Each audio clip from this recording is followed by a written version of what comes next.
আজকে অত্যন্ত বিয়োগাত্মক একটি বিষয় নিয়ে আলোচনা করব। মৃত্যু নিয়ে এবং মৃত্যু পরবর্তী সহিংসতা এবং মানুষের যে রাজনৈতিক জিঘাংসা অর্থাৎ প্রতিশোধ গ্রহণের যে স্পৃহা, একই সঙ্গে রাষ্ট্রীয় বাহিনীগুলোর যে দুর্বলতা, অক্ষমতা এবং অমানবিকতা, এই বিষয়গুলো নিয়ে সংক্ষেপে আলোচনা করব। আমি সাধারণত বিভিন্ন যে আপনাদের সামনে যে কন্টেন্ট তৈরি করি সেখানে ইতিহাসের অনেক ঘটনা বর্ণনা করি। অনেক সময় এগুলো শুনতে গিয়ে কারো বিরক্তি চলে আসে এই কারণে যে ভিডিও দীর্ঘ হয়ে যায়। প্রাণান্ত চেষ্টা করব খুব সংক্ষিপ্ত সময়ের মধ্যেই ভিডিওটি শেষ করার জন্য। দুটো ঘটনা আপনারা দেখেছেন। প্রথম ঘটনাটি হলো চট্টগ্রামের বীর মুক্তিযোদ্ধা, আওয়ামী লীগের অন্যতম শীর্ষ এবং বনেদি নেতা ইঞ্জিনিয়ার মোশাররফ সাহেব। তার মৃত্যুর পর সেখানে বিশাল জানাজার আয়োজন হয়। বিএনপির অনেক নেতৃবৃন্দ সেখানে অংশগ্রহণ করেন। আর সেখানে বিক্ষুব্ধ আওয়ামী লীগের যারা নেতাকর্মী রয়েছেন, শোকার্ত নেতাকর্মী রয়েছেন, তারা জয় বাংলার স্লোগানে ফেটে পড়েন। তারপর বঙ্গবন্ধু ভুলিনি তোমায়, মোশাররফ ভাই তোমাকে ভুলিনি, এ সকল স্লোগান দিয়ে নেতা এবং কর্মী যারা রয়েছেন তারা তাদের যে অবদমিত রাজনৈতিক স্পৃহা এটা প্রকাশ করার চেষ্টা করেন। তো সেই ঘটনা যখন গণমাধ্যমে আসে সেটা নিয়ে সারা বাংলাদেশে আলোড়ন তৈরি হয়ে যায়। প্রথমত পুলিশ বাহিনী বেশ চাপের মধ্যে পড়ে যে এরকম নিষিদ্ধ একটি সংগঠন, তারা আসলো, জানাজা অংশগ্রহণ করলো, তোমরা কি করলে? সেখানে এত মানুষ জয় বাংলার স্লোগান দিলে কাউকে ধরতে পারলে না। পুলিশও খুব বিপদে পড়ে গেল। আর যে সকল বিএনপি নেতৃবৃন্দ ইনক্লুডিং সেখানে চট্টগ্রাম সিটি কর্পোরেশনের যিনি বর্তমান মেয়র রয়েছেন জনাব শাহাদাত, তিনিও সেখানে ছিলেন। তো তারাও বিব্রত হয়ে গেলেন যে এ কি হলো। এরপর থেকে আসলে সরকার কোনো সিদ্ধান্ত নিতে পারেনি যে পরবর্তীতে এরকম ঘটনা কিভাবে প্রতিহত করা যাবে। জানাজার মতো অনুষ্ঠান, দাফন কাফনের মতো অনুষ্ঠান, এগুলো কিভাবে নিয়ন্ত্রণ করা সম্ভব। অন্যদিকে পুলিশের উপর একটা মনস্তাত্ত্বিক চাপ তৈরি হয়ে গেল যে এই ধরনের ঘটনায় যদি আমরা সরকারকে নিজেদের তৎপরতা দেখাতে না পারি তাহলে তার দাম থাকে না। এবং আমাদের বাহিনীগুলো সবসময় শক্তের ভক্ত, নরমের জম, তারা সবসময় সরকারের পক্ষে থাকে। আর সরকারের যখন পক্ষে থাকে তখন তাদের মধ্যে অনেক রবিন হুড তৈরি হয়ে যায়। অবস্থা দৃষ্টি মনে হয় এদের জন্ম হয়েছে মানে সেনাপতি রূপে, এদের জন্ম হয়েছে মহাবীর রূপে এবং এদের পিতামাতা বীর প্রসূ। এখন এই সকল বীর যখন যে দল ক্ষমতায় থাকে তাদের তোষণ করে, আর যখন সে দল ক্ষমতা থেকে চলে যায় তখন তার এত দ্রুত পালিয়ে যায় নিরাপদে, নিভৃতে। আর এদের যারা নাটের গুরু থাকে বড় বড় পদে, এরা সবসময়ই জেলখানাতে পচে। আওয়ামী লীগ জমানাতে বিএনপির অনেকজন আইজিপি বা 111-এর সময় তারা জেলে ছিলেন। খোদাবাক চৌধুরী জেলে ছিলেন, কাইয়ুম সাহেব জেলে ছিলেন, আরও অনেকে। আবার এখন অনেকে জেলে আছেন, আর অনেকে জেলে যাওয়ার মানে জন্য মনে মনে ভয়ে আছেন, আর অনেকে জেল অ্যাভয়েড করার জন্য পালিয়ে বেড়াচ্ছেন। এই হলো বীরত্বের নমুনা। যাই হোক, সেই বীরেরা এখনও থেমে নেই। নতুন নতুন বীরেরা নতুন নতুন জায়গা দখল করেছে। তো সেই বীরেদের যে বীরত্ব, সেই বীরত্ব আমরা দেখলাম ধানমন্ডিতে। সেখানে বর্ষিয়ান আওয়ামী লীগ নেতা, কিংবদন্তি রাজনীতিবিদ তোফায়েল আহমেদ, তার প্রথম জানাজা অনুষ্ঠিত হলো ধানমন্ডির ঐতিহ্যবাহী তাকওয়া মসজিদে। তো সেখানে জনাব সাবির হোসেন চৌধুরী তিনি গেলেন এবং তাকে দেখে নেতাকর্মীরা, আওয়ামী লীগের নেতাকর্মীরা আবেগ আপ্লুত হয়ে পড়লেন। এমনি ধানমন্ডির যে এলাকাটি ওটি আওয়ামী লীগ অধ্যুষিত, আর তাকওয়া মসজিদ তাকওয়া মসজিদের পাশেই ৩২ নম্বর বঙ্গবন্ধুর বাড়ি, লেকের পাড়ে একদম। তো ওই এলাকাকে কেন্দ্র করে মানুষের আবেগ, তারপরে দীর্ঘদিন পরে তারা একত্র হতে পেরেছে। তোফায়েল ভাইয়ের মতো একজন মানুষ ইন্তেকাল করেছেন, আর সাবের সাহেবের মতো একজন ক্লিন ইমেজের নেতা সেখানে গিয়েছেন। বিভিন্ন সময় কথা হচ্ছিল ক্লিন ইমেজের নেতাদেরকে নিয়ে একটি রিফাইন্ড আওয়ামী লীগ তৈরি করা হবে। তো সাবির ভাইকে অনেক নেতাকর্মী ধরে নিচ্ছেন যে ভবিষ্যৎ আওয়ামী লীগের সভাপতি বা সেক্রেটারি। তো সেই অর্থে তাকে দেখে নেতারা স্লোগান দেওয়া শুরু করলো। আর এই পরিস্থিতিতে যারা আইনশৃঙ্খলা রক্ষায় নিয়োজিত ছিলেন তাদের ভয় লেগে গেল যে এটা যদি চলতে থাকে, সাবের সাহেব যদি নিজের মুখ দিয়ে জয় বাংলা উচ্চারণ করে ফেলেন, নেতাকর্মীরা যদি আরেকটু অগ্রসর হয়, তাহলে ওই এলাকায় যিনি দায়িত্বরত ডিসি রয়েছেন পুলিশের, ওই থানার যিনি ওসি রয়েছেন, ওখানে যে পেট্রোল পুলিশ রয়েছে, তাদের কয়জনের চাকরি থাকে আর কয়জনের যায়, এরকম একটা আশঙ্কা। অ্যাট দ্য সেম টাইম চট্টগ্রামে যে ঘটনাটি ঘটেছে সেই ঘটনা যেন পুনর্বার না ঘটে, এজন্য ওখানে হঠাৎ করে বীর সাজার জন্য বিপ্লবী পুলিশ বাহিনীর একটা অংশ দাঁড়িয়ে গেলেন। তারা বেধড়ক লাঠিচার্জ শুরু করলেন। জনা ৫০-এর মতো সেখানে গ্রেপ্তার করা হলো। অপরাধ, নিষিদ্ধ সংগঠন, নিষিদ্ধ স্লোগান জয় বাংলা কেন দেয়া হলো। ভালো কথা, ঘটনা সেখানেই শেষ। এরপর হেলিকপ্টারে করে লাশ চলে গেল ভোলাতে, জনাব তোফায়েল আহমেদের কর্মস্থলে, জন্মস্থলে। তো সেখানে নানা রকম বিরূপ প্রতিক্রিয়া থাকবে। দীর্ঘদিন রাজনীতি করেছেন, ৭-৮ বার সংসদ সদস্য হয়েছেন। বর্ণাঢ্য সেই যে ৬০-এর দশক থেকে ধরুন ৬৫ থেকে ২০২৫ এই সময়টাতেও তিনি প্রায় অ্যাক্টিভ ছিলেন।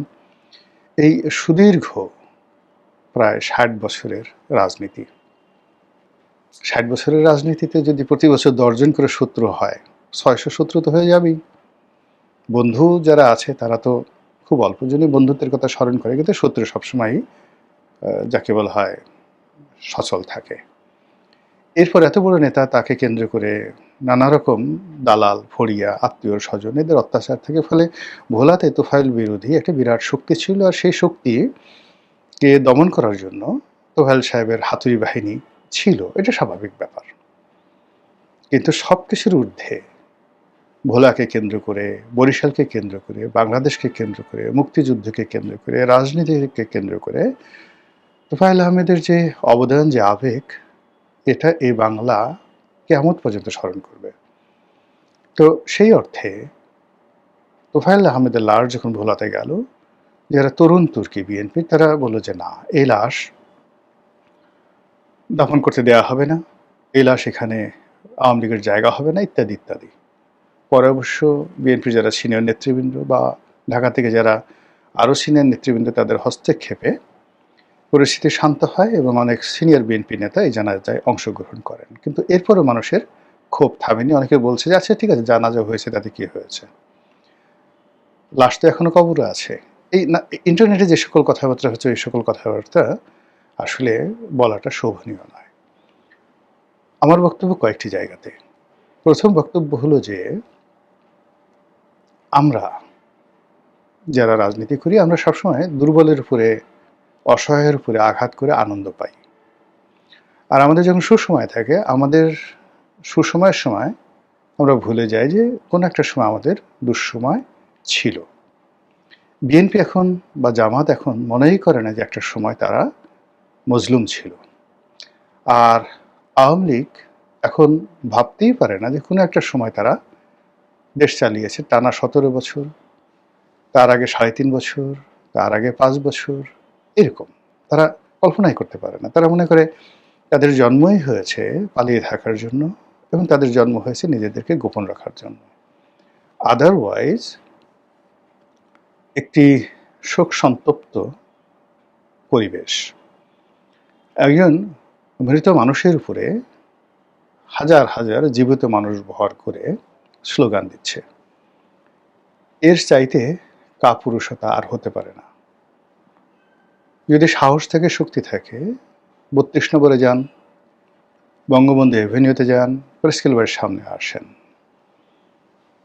যেহেতু আপনারা জীবিত, আপনাদের শক্তি আছে, সামর্থ্য আছে, মুখে মাস্ক পরে ছবি তোলার জন্য ১০-১২ জন, ১০০-১৫০ জন, পিছনের আরও এআই দিয়ে একটা বিরাট, যাকে বলা হয় মিছিলের ভাব দেখিয়ে কলকাতার যে সকল লোক পালিয়ে আছে তাদের কাছে সেই ভিডিও পাঠিয়ে দিয়ে বাহবা নেয়ার যে চেষ্টা, এটা বীরত্বের লক্ষণ নয়। অন্যদিকে ধরুন, আমি আমার নিজের একটা অভিজ্ঞতা বলি। এক বয়স্ক মানুষ মানে ৬০ বছর তার বয়স, আর আমার বয়স তখন ৪০ বছরের মতো। তার সঙ্গে আমার খুব বাহাস হলো। তো সে আমাকে খুব দাপট দেখাচ্ছে। তখন বিএনপি সবেমাত্র ক্ষমতায় এসছে ৯১ সনের দিকে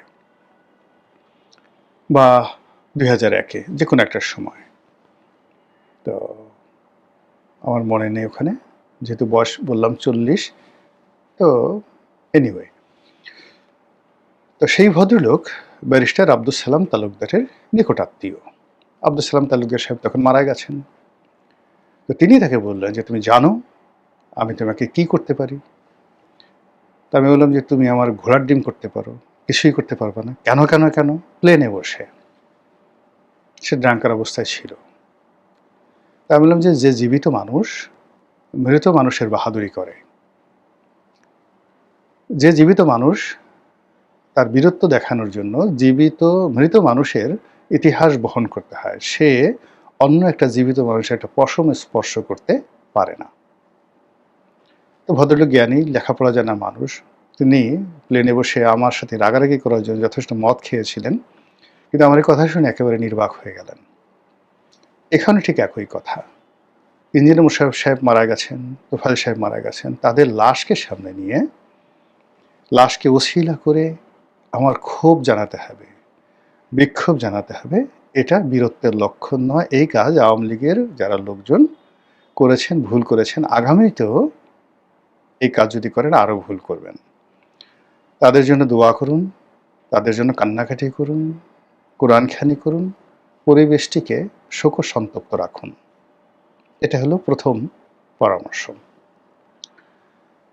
দ্বিতীয় যে বিষয়, সেটি হলো যে, একটা মানুষ যখন প্রকৃতির স্বাভাবিক নিয়মে মারা যায়, তখন তার প্রতি শ্রদ্ধা জানানো, তার শেষকৃত্য অনুষ্ঠান করানো রাষ্ট্রের দায়িত্ব। আপনি এখন কাউকে পাড়িয়ে মেরে ফেললেন, কাউকে ক্রস ফায়ারে মেরে ফেললেন, কাউকে বিচার করে মেরে ফেললেন, সেটা আলাদা। কিন্তু প্রকৃতিগতভাবে আল্লাহর হুকুমে যারা এই পৃথিবী থেকে স্বাভাবিক মৃত্যুবরণ করেছে রোগ শোক হয়ে, রাষ্ট্র সেক্ষেত্রে তার শেষকৃত্য অনুষ্ঠান করতে দেবে, আয়োজন করবে, নিরাপদ দেবে, এটাই রাষ্ট্রের বিধান। এবং এ ধরনের অনুষ্ঠানকে কেন্দ্র করে বিএনপি, জামাত বা অন্য যে সকল এখন শক্তিশালী দল রয়েছে, তারা এখানে যে সকল নেতিবাচক কর্মকাণ্ড করবে, সেই নেতিবাচক কর্মকাণ্ড সুদে আসলে প্রকৃতি তাদেরকে ফিরিয়ে দেবে। এর কারণ হল এই জিনিসটি স্বয়ং আল্লাহকে চ্যালেঞ্জ করা, স্বয়ং আজরাইলকে চ্যালেঞ্জ করা, স্বয়ং প্রকৃতিকে চ্যালেঞ্জ করা, আকাশ বাতাস গ্রহতারা নক্ষত্রকে চ্যালেঞ্জ করা, এটা শোভনীয় নয়। অতীতে যারা করেছে তারা সবাই এই দুর্ভোগ দুর্দশার মধ্যে পড়েছে। কাজে বিএনপির, জামাতের যারা নেতৃবৃন্দ, সবাইকে অনুরোধ করব যে, যদি আপনাদের খুব রাগ থাকে, যেমন তোফায়েল আহমেদ অনেকদিন হাসপাতালে ছিল, এই বাংলাতে আসলে লাশ কবর থেকে তুলে নিয়ে জীবন্ত পুড়িয়ে মারা হয়েছে। এই বাংলায় মসজিদের একজন পাগল, উন্মাদ পাগল, তাকে ভারতীয় রয়ের এজেন্ট মনে করে দিনাজপুর না উত্তরবঙ্গের একটা জায়গাতে ১০ থেকে ২০ হাজার মানুষ একত্র হয়ে জ্বলন্ত চিতায় পুড়িয়ে মারা হয়েছে। ফলে কাজেই আওয়ামী লীগের অনেক নেতা রয়েছে যারা জীবিত আছেন, আপনারা তাদেরকে বাসা থেকে ধরে নিয়ে আনেন, জেলখানা থেকে আনেন, বা ওই যে অন্য যে কোনো সময় আনেন, এনে আপনাদের রাগ দেখান, ক্রোধ দেখান। রাষ্ট্র পারলে ফিরাবে, না পারলে ফিরাবে না। কিন্তু একটা মানুষ মরে গেছে প্রাকৃতিক নিয়মে, বা আপনি তাদেরকে মারেননি, পাড়িয়ে মারেননি, এখন সেই লাশ নিয়ে বাহাদুরি দেখানোর কোনো, যাকে বলা হয়, যুক্তি নেই। মরহুম সালাউদ্দিন কাদের চৌধুরীর কবরে গিয়ে যারা দাপট দেখিয়েছেন, এই বাংলার একটা মানুষ তাদেরকে সমর্থন করেনি, কেউ তাদেরকে ভালো বলেনি। এবং যারা সেই কাজ করেছে, গিয়ে দেখুন কিভাবে প্রকৃতির অভিশাপে সেই একটা কবরকে লাঞ্ছিত করার কারণে তাদের রাজনীতি গেছে, পরিবার গেছে, ব্যবসা বাণিজ্য সবকিছু তছনছ হয়ে গেছে। এটা শোভনীয় নয়। থার্ড, পুলিশ বাহিনীকে বলবো যে বাবা এটা ছেড়ে দেন না, একটু মৃতের অনুষ্ঠান, এখানে যা কিছু হোক না কেন, কোনো মৃত্যুকে কেন্দ্র করে লাশকে সামনে নিয়ে মানুষের যে বিক্ষোভ, সে বিক্ষোভ কোনোদিন কখনো কোথাও সহিংস হয়নি। আপনারা দেখাতে পারবেন না। আপনার স্বাভাবিকভাবে একজন লোক মারা গেছে শোকবহ পরিবেশে, সেই লাশ সামনে এনে তারপরে সেই লাশ নিয়ে আপনি ধরেন যদি সবচেয়ে বড় যে মৃত্যু পুলিশের হাতে, এটা তো স্বাভাবিক মৃত্যু নয়, শহীদ মতিউর ৬৯-এর গণ অভ্যুত্থান। তো সেই শহীদ মতিউরের লাশ নিয়ে মানুষ গণ অভ্যুত্থান করেছে, মুগ্ধর মৃত্যু, বা শহীদ আবু সাইদের মৃত্যু ২৪-এর গণ অভ্যুত্থান ঘটিয়েছে। কিন্তু স্বাভাবিক কোনো মৃত্যু এবং পরিণত বয়সের কোনো মৃত্যু, সেই মৃত্যু ব্যক্তির লাশ, সেটা বঙ্গবন্ধুর হোক, এবার শেখ হাসিনার হোক, বেগম জিয়ার হোক, সেই লাশকে কেন্দ্র করে কখনো কোথাও কেউ সহিংসতা করতে পারেনি, পারবে না। ইতিহাসে এই ঘটনা ঘটেনি।